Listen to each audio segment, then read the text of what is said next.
All right, let's dive into one of the most detailed and, frankly, chilling prophecies in the entire book of Daniel. We're going to zero in on chapter 8, a vision so powerful it actually made the prophet Daniel physically sick. And we're about to unpack exactly why.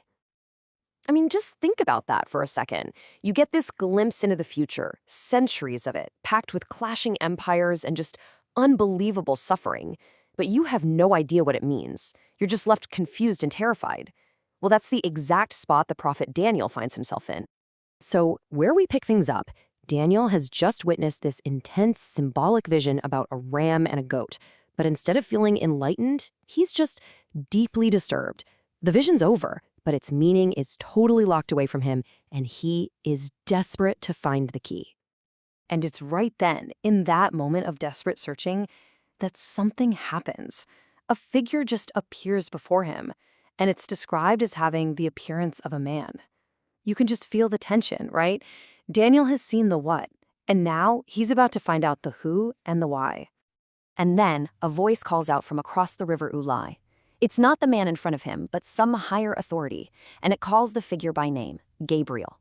This one command changes everything. It tells us that the explanation Daniel is about to get isn't just a guess, it is a direct, divine decoding of the vision. So Gabriel, the angelic messenger, starts walking towards Daniel, and Daniel is so overcome with fear that he just falls on his face. This tells you this isn't some casual download of information. It's a massive revelation, and you can just feel the weight of it. Gabriel's job is to make sense of all the chaos Daniel just saw.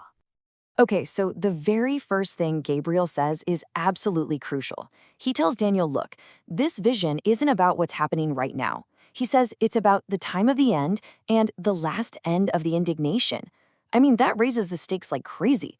We're not talking about local politics here. We're talking about the grand finale of a major prophetic timeline. So Gabriel starts breaking it down piece by piece, decoding the main symbols. And he doesn't mess around with more riddles. He gives Daniel these direct, one-to-one answers. It's like he's literally handing him the answer key. And look at how clear this is. The ram with 2 horns? Gabriel says, plain and simple, that's the Medo-Persian Empire. The big charging goat? That's the kingdom of Greece. And that single huge horn on its head? Gabriel says that's its first king, who we know from history is none other than Alexander the Great. And when you lay this prophecy over a historical timeline, it's just a perfect match. You've got the Medo-Persian Empire, which was dominant for a while. Then, bam, 331 BC, Alexander the Great comes along and, just like the prophecy said, shatters their empire. But the vision also said the great horn would be broken. And sure enough, in 323 BC, at the absolute peak of his power, Alexander just dies. And just as the vision predicted, his huge empire doesn't go to one person, it fractures into 4 smaller kingdoms. But believe it or not, all of that, the rise and fall of these massive empires, was just the opening act. Because now the prophecy zooms in, moving from this huge scale of empires down to one single, absolutely terrifying ruler who's going to pop up from one of those 4 Greek kingdoms. And listen to how specific the timing is here. The angel is crystal clear. This king isn't going to show up when these Greek kingdoms are at their strongest. No. He's going to rise in the latter time of their kingdom, when their power is already fading. And there's a second condition. It's when the transgressors are come to the full. So what on earth does that mean? Well, if you look at the history of Judea at the time, it was a mess. The sacred job of high priest was literally being sold to whoever paid the most. Greek customs were being adopted by everyone, even the priests, who started blowing off their duties at the temple. The whole culture was in a spiritual freefall. The stage was perfectly set.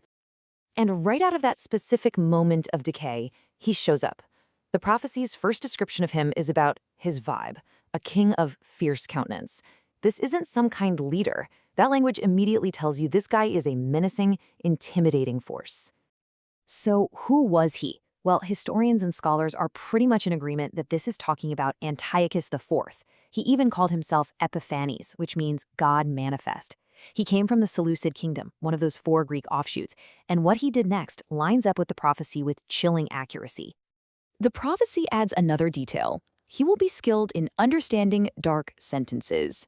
Now, this doesn't mean he's good at crossword puzzles. It means he's a master of shady politics, of deceit, of manipulation, and that he has a special knack for talking people into abandoning their faith, a skill he used with devastating results. And that fierce look and all that cunning policy, it led to absolute horror. When Antiochus took Jerusalem, the human toll was just staggering. Historical sources tell us that 40,000 Jews were slaughtered, and another 40,000 were sold into slavery. This wasn't just a political change of power, it was an attempt to wipe out a people. But his rampage went beyond people. It was a direct assault on God. The prophecy says he would stand up against the Prince of Princes, and Antiochus did exactly that. He outlawed the Jewish religion, he stopped the daily sacrifices at the temple, and then he committed the ultimate act of desecration. He set up an idol right inside the holy sanctuary. It was the ultimate middle finger to God. And with that, Gabriel's explanation is finished. Daniel wanted to understand, and boy, did he get his answer in brutal, heartbreaking detail. But as the story wraps up, we see that this knowledge came with a very heavy price. Daniel's reaction is so raw.